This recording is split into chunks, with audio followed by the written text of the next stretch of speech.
First one. Oh, I can't read that. What's it say? If they're rewarding Modric for having a good World Cup, why didn't Sneijder or Iniesta win the BallonD'Or in 2010? Yeah. Exactly. Yeah. The Saka That's was a fair voting. point.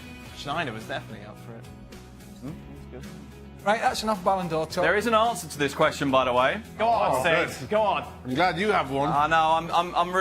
I'm really sorry to say this, but there is an answer to that question, and what part of the answer is the bleeding obvious that people don't seem to want to notice when they get angry about Ballon d'Ors and they argue one Ballon d'Or year against another, because every year the balances of the various things shift, right? So to give you the example of 2010.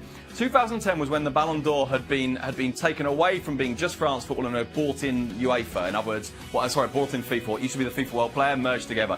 There were two different votes that year. If it had just been done on the journalist votes, as had previously been the case, then Wesley Sneijder would indeed have won it that year.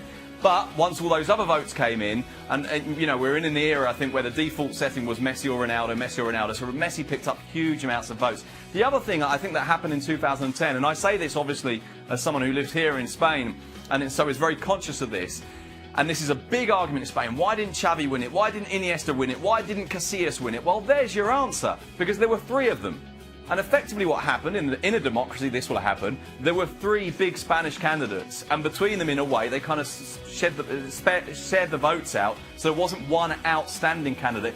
If somehow Spain had been able to say, right, this is we are the World Cup winners candidates, please don't vote for anyone else from the Spanish national team, maybe they'd have had a chance that year. But basically Iniesta, Xavi and Casillas took votes off each other, and indeed took votes off Sneijder, as did Messi.